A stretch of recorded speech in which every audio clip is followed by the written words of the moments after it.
வணக்கம். நான் doctor J Vignesh Shankar. ஒரு சாது தனிமையில் இருக்கும்போது அவருக்கு ஒரு குரல் கேட்குதுங்க. இந்த குரல் என்ன சொல்லுது அப்படின்னா, சரியா ஒரு வருஷத்துல ஒரு கத்தியால் உன் கழுத்துல வெட்டுப்பட்டு நீ இறந்துருவ அப்படின்னு அந்த குரல் சொல்லுதுங்க. இதை கேட்டவுடன் அந்த சாது பயப்படல, பதட்டப்படல. அவர் என்ன தெரியுமா அவருக்குள்ள உணர்றாரு, இந்த பூமியில வாழ்ற மனிதர்களுக்கு அவங்க எப்ப இறந்து போவாங்கன்னு தெரியாது. ஆனா நான் எப்ப இறந்து போவேன் அப்படிங்கிறத இறைவன் எனக்கு தெரியப்படுத்தியிருக்காரு. அதனால வாழ்ற நாட்கள் தன்னை இறைவனுக்கு முழுமையா அர்ப்பணித்து ஒவ்வொரு நாளும் வாழணும் அப்படிங்கிற ஒரு வைராகியம் அவருக்கு வந்ததுங்க. அதனால அன்னையில இருந்தே இறை பக்தியோட அவருடைய வாழ்க்கைய அவர் உற்சாகமா வாழ ஆரம்பிக்கிறாரு. அவரை தேடி நிறைய மக்கள் வருவாங்க, வெவ்வேறு பிரச்சனைகளோட வருவாங்க. அவங்களுடைய கஷ்டங்களையும் கவலைகளையும் சொல்லும் போது அந்த சாது இந்த வார்த்தைகளை தாங்க சொல்வாரு, இறைவனின் திட்டத்தின்படி அனைத்தும் நன்மையாகவே நடக்கிறது அப்படிங்கறதுதான் அவர் எல்லார்கிட்டையும் சொல்வாருங்க. இப்படியே நாட்கள் கடந்து போகுது. சாதுவுக்கு ஒரு நபர் கூட இருந்து எல்லா விதமான உதவிகளும் செய்வாருங்க. அவர் ஒரு நாள் காலையில பதட்டத்தோட சாது வந்து பார்த்து சொல்றாரு, ஐயா, நேற்று என்னுடைய மனைவி என் கூட சண்டை போட்டுட்டு என்னுடைய குழந்தைகளையும் கூப்பிட்டு அவ சொந்த ஊருக்கு போயிட்டா. இனிமேல் என்னை அங்க வந்து பார்க்க கூடாதுன்னு சொல்லிட்டா, என் கூட வாழ மாட்டேன்னு சொல்லிட்டா, என்னை பிடிக்கலன்னு சொல்லிட்டா. கல்யாணம் ஆகி இத்தனை வருடங்கள் ஆகியும் இந்த மாதிரிலாம் அவ நடந்துகிட்டதே கிடையாது. என்னுடைய மனைவி குழந்தைகள் இல்லாம என்னால வாழ முடியாது, எனக்கு ஏதாவது உதவி செய்யுங்க அப்படின்ட்டு உணர்வுபூர்வமா சாது கிட்ட அந்த நபர் கேட்கிறாரு. அதற்கு சாது சொல்றாரு, இறைவனின் திட்டத்தின்படி அனைத்தும் நன்மையாகவே நடக்கிறது அப்படிங்கிறாரு. இதை கேட்டவுடன் அந்த நபருக்கு பயங்கர கோபங்க. என்ன அடுத்தவங்களுடைய உணர்வுகளை கூட இவரால் புரிஞ்சுக்க முடியல அப்படின்னு அங்கிருந்து கிளம்பி போறாரு. அதுக்கப்புறம் அதிகப்படியான கோபத்துல அவர் ஒரு திட்டம் தீட்டுறாரு. இந்த மாதிரி ஒரு நபர் இந்த பூமியில வாழக்கூடாது, இவரை நம்ம கொன்றுவோம் அப்படின்ட்டு அடுத்த நாள் ஒரு கத்தி எடுத்துட்டு வந்து ஒரு மரத்துக்கு பின்னாடி மறைஞ்சு நிக்கிறாரு. ஏன்னா சாது அந்த பக்கம் தான் எப்பயும் நடந்து வருவார். அந்த பாதையில சாது நடந்து வந்துட்டு இருக்காரு. இவரும் தயாராகிறாரு, கத்தியை வச்சு சாதுனுடைய கழுத்தை வெட்டிடுவோம் அப்படின்னு. அப்படி சாது அப்படி அந்த பாதையில நடந்து வந்துட்டு இருக்கும்போது சாதுனுடைய காலில் முள்ளு குத்திடுதுங்க. வலியோட சாது கீழே விழுகிறாரு. அந்த நேரத்திலையும் வழியில சாது என்ன தெரியுமா சொல்றாரு, இறைவனின் திட்டத்தின்படி அனைத்தும் நன்மையாகவே நடக்கிறது அப்படிங்கிறாரு. இதை கேட்டவுடன் அந்த மரத்துக்கு பின்னாடி மறைஞ்சிருந்த நபருடைய மனசு இறங்கிருச்சுங்க. காலில் அடிப்பட்ட நேரத்துல கூட இந்த வார்த்தைகளை சொல்றாரு அப்படின்ட்டு கையில வச்சிருக்கிற கத்திய கீழே போட்டுட்டு சாது கிட்ட ஓடி போறாரு.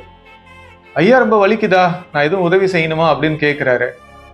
அப்ப சாது கிட்ட இந்த நபர் சொல்றாரு, ஐயா, நேத்து உதவினவங்க கிட்ட நான் வந்தேன்.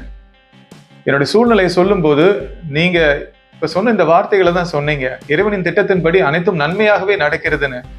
எனக்கு அதிகமான கோபம் வந்துருச்சு, உங்களை ஏதாவது பண்ணணும்னு நான் நினைச்சேன். எனக்கு நீங்க உதவி செய்யாதனால உங்க கழுத்தை நான் வெட்டிடணும் அப்படின்ட்டு ஒரு கத்தி எடுத்துட்டு வந்து இந்த மரத்துக்கு பின்னாடி நான் மறைஞ்சிருந்தேன். ஆனா இப்ப காலில் அடிபட்ட நேரத்துல கூட நீங்க இந்த வார்த்தைகளை தான் சொல்றீங்க. உங்களுடைய அந்த பக்தியை பார்த்தவுடன் எனக்கு என்ன பேசணுன்னே தெரியல, அதனாலதான் என் மனசே மாறிடுச்சு அப்படிங்கிறாரு. புன்னகையோட சாது அந்த நபர்கிட்ட சொல்றாரு, ஒரு வருஷத்துக்கு முன்னாடி எனக்கு ஒரு குரல் கேட்டது. அந்த குரல் என்ன தெரியுமா சொல்லுச்சு, சரியா ஒரு வருஷத்துல ஒரு கத்தியால் உன் கழுத்துல வெட்டுப்பட்டு நீ இறந்துருவ அப்படின்னு அந்த குரல் சொன்னது.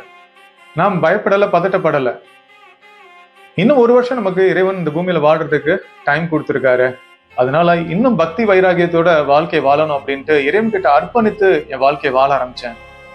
என்னுடைய இந்த சரணாகதி மனநிலையும் அந்த இறை பக்தியும் எனக்கு எப்படி தெரியுமா உதவி செஞ்சிருக்கு. இன்னைக்கு உன்னுடைய கத்தியால் என் கழுத்துல வெட்டுப்பட்டு நான் இறந்திருக்கணும், அதற்கு பதிலாக என்னுடைய காலில் சின்ன முள்ளு குத்தி என் உயிர் காப்பாற்றப்பட்டது. என்னுடைய விதிப்படி இன்னைக்கு நான் இறந்திருக்கணும், ஆனா என்னுடைய இறை பக்தி அந்த விதியவே மாற்றி அமைச்சிருக்கு அப்படிங்கிறாருங்க. உன்னுடைய வாழ்க்கையிலும் உன்னுடைய சூழ்நிலைகளை இறைவன்கிட்ட அர்ப்பணித்துற, பதட்டப்படாத, கவலைப்படாத. உன்னுடைய அந்த இறை பக்தியும் சரணாகதி மனநிலையும் உன் வாழ்க்கை சூழ்நிலையை நிச்சயமாக மாற்றி அமைக்கும் அப்படிங்கிற நம்பிக்கையோட இருன்னு சாது அந்த நபர்கிட்ட சொல்லியிருக்காரு.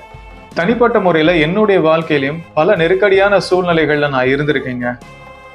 பொருளாதார பிரச்சனைகள் எனக்கு இருந்திருக்கு, உடல் ரீதியான உபாதைகள் எனக்கு அடுத்தடுத்தெல்லாம் வந்திருக்குங்க. அந்த மாதிரி சவாலான சூழ்நிலைகள்ல என்னை மீட்டெடுத்தது எது தெரியுமா, அந்த இறை பக்தி தாங்க, சரணாகதி மனநிலை தான். என்னை முழுமையாக இறைவன் கிட்ட அர்ப்பணித்து அந்த சூழ்நிலைகளை நான் வாழ ஆரம்பிக்கும் போது என் வாழ்க்கையில அற்புதங்கள் நிகழ்ந்ததுங்க. இறைவனின் திட்டத்தின்படி அனைத்தும் நன்மையாகவே நடக்கிறது அப்படிங்கிறது தான் என்னுடைய லைஃப் பிலாசபிங்க. அதாவது என்னுடைய தீர்க்கமான நம்பிக்கை. ஒரு முக்கியமான விஷயத்தை நீங்க புரிஞ்சுக்கணுங்க, இறைவன் நம்முடைய வாழ்க்கையில ஃப்ரீ வில் கொடுத்திருக்காரு, சுய விருப்பம் கொடுத்திருக்காரு. மனம் போற போக்குல போகலாம், இல்ல இறை சிந்தனையோட இறை பக்தியோட நம்ம வாழ்க்கையை வாழலாங்க. இறைவன் நம்மளை கட்டாயப்படுத்தல, நீ என்ன பின்பற்றணும் ஃபாலோ பண்ணணும் அப்படின்லாம் அவர் சொல்லலைங்க.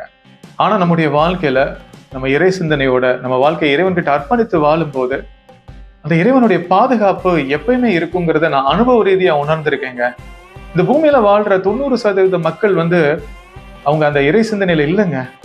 மனம் போற போக்குல போயிட்டு இருக்காங்க. அந்த ஈகோல தான் அவங்க வாழ்க்கையை வாழ்ந்துட்டு இருக்காங்க. நான்ற அந்த தன்மையில வாழ்றதுனாலதான் பிரச்சனைகளுக்கு மேல பிரச்சனை அவங்க வாழ்க்கையில இருக்குங்க.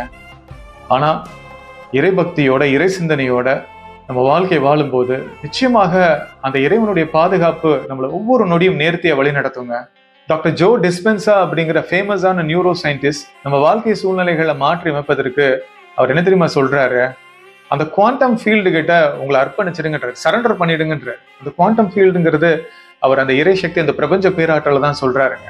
அதே மாதிரி உங்க வாழ்க்கையில மாற்றங்களை ஏற்படுத்துவதற்கு அவர் இன்னொரு முக்கியமான விஷயம் சொல்றாருங்க. காலை மற்றும் இரவு நீங்க காட்சிப்படுத்தல் பண்ணணுங்கிறாரு. நீங்க என்ன இலக்கை அடையணும்னு நினைக்கிறீங்களோ அந்த இலக்கை ஏற்கனவே அடைஞ்ச மாதிரி, நீங்க என்ன மாதிரி ஒரு நபரை உங்க வாழ்க்கையில நீங்க மாறணும்னு நினைக்கிறீங்களோ அந்த நபரை மாறினதாக சில நிமிடங்கள் காட்சிப்படுத்தல் பண்ண சொல்றாரு. அப்படி காட்சிப்படுத்தல் பண்ணும் போது குறிப்பா 4 முக்கியமான உணர்வுகளை வெளிப்படுத்த சொல்றாரு. அந்த உணர்வுகள் என்ன தெரியுமா? மகிழ்ச்சி, நன்றி உணர்வு, அமைதி, சுதந்திரம். இதெல்லாம் நீங்க அதிகமா உணரணும் அப்படிங்கிறாருங்க. அதே மாதிரி இடைப்பட்ட நேரத்துல ஒவ்வொரு நாளும் உங்களை முழுமையா அந்த குவாண்டம் ஃபீல்டு கிட்ட, அந்த இறைசக்தி கிட்ட அர்ப்பணித்து நீங்க வாழும் போது பல அற்புதங்களை கண்கூட உங்க வாழ்க்கையில நீங்க பார்க்க முடியும் அப்படிங்கிறாருங்க. அடிப்படையா அவர் சொல்றது என்ன தெரியுமா? நீங்க ஒரு 2.0 வெர்ஷனா மாறணும் அப்படிங்கிறாருங்க. ஆனா பொதுவா மனம் என்ன தெரியுமா பண்ணிட்டு இருக்கு?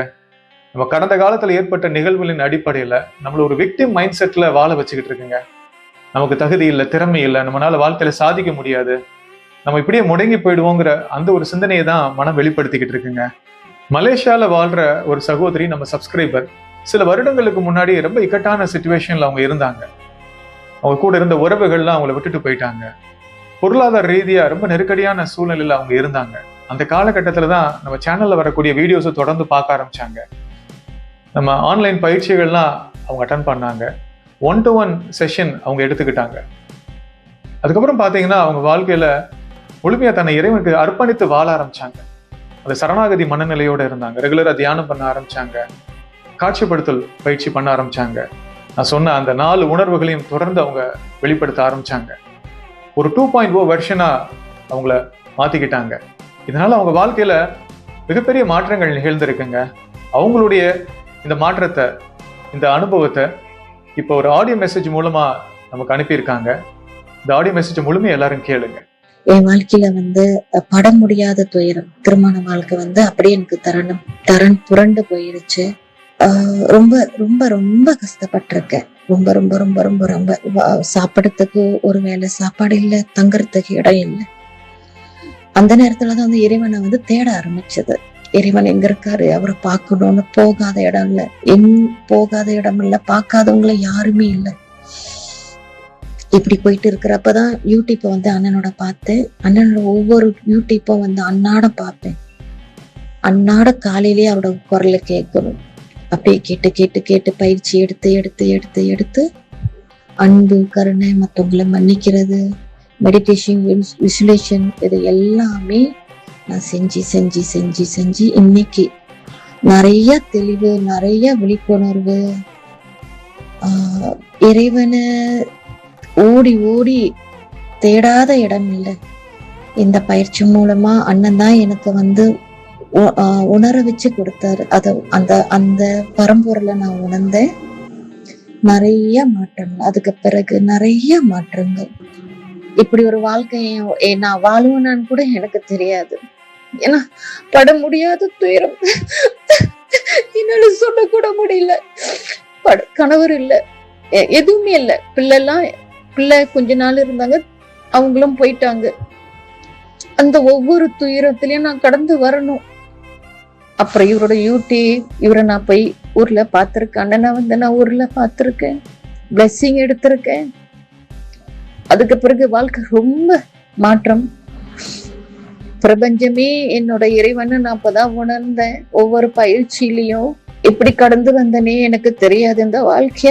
இன்னைக்கு கடந்து வந்து நிறைஞ்ச வாழ்க்கை வாழ்ந்துட்டு இருக்கேன். என் தொழிலை அப்டேட் பண்ண மேற்கொண்டு படிச்சேன். என்னோட தொழிலை நான் எப்படி எடுத்துட்டு போகணும், என்ன நான் எப்படி அன்பு, கருணை, விசுவாசம் இது எல்லாமே கடைப்பிடிச்சு அவரு சொல்ற மாதிரி இறைவனை தவிர எனக்கு யாரும் இல்லை, அவரு மட்டுமே வேணும்னு முடிவு பண்ண. இன்னைக்கு இழந்தது அத்தனையுமே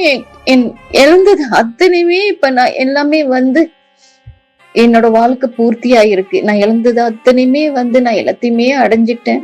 நான் எதுவும் தேடி போறது இல்லைங்க. என் கடையில நான் உட்காந்து இது வேணும்னு கேட்டா அது தானா வரும். அடுத்த ஒரு செகண்ட் அது நிகழும். நான் அதை பார்த்துட்டு நான் ஒரு கருவியா இருந்து எல்லாத்தையும் நான் பாத்துக்கிறேன், என்னையும் நான் பாத்துக்கிறேன்.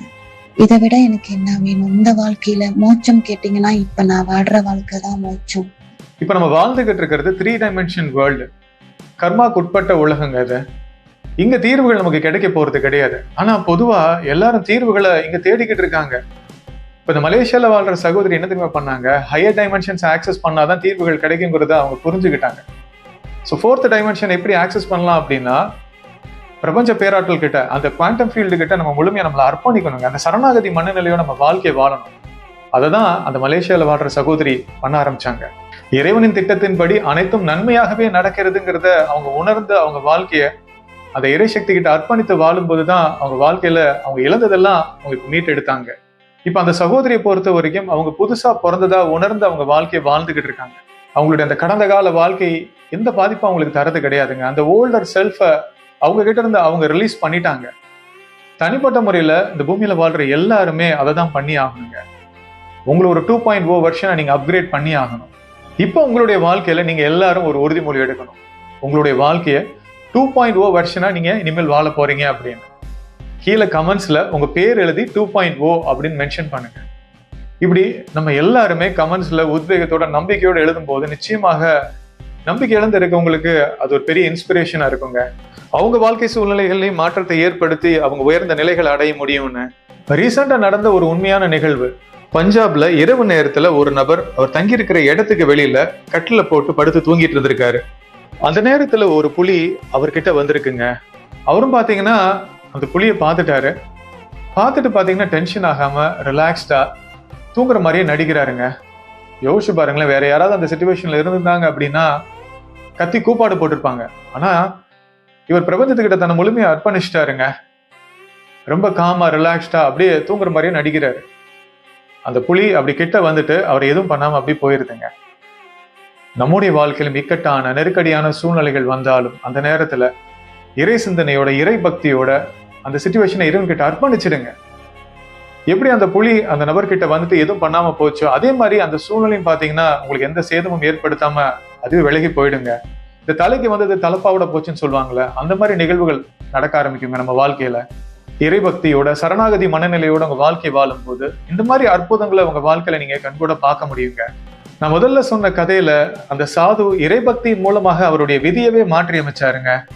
மலேசியால வாழ்ற சகோதரிய உறவுகள் எல்லாம் விட்டுட்டு போயிட்டாங்க. பொருளாதார ரீதியா ரொம்ப கஷ்டப்பட்டுக்கிட்டு இருந்தாங்க. ஆனா இறைபக்தியோட சரணாகதி மனநிலையோட அவங்க வாழ்க்கை வாழ்ந்ததுனால அவங்களுடைய வாழ்க்கை சூழ்நிலைகளை அவங்க மாற்றி அமைச்சாங்க.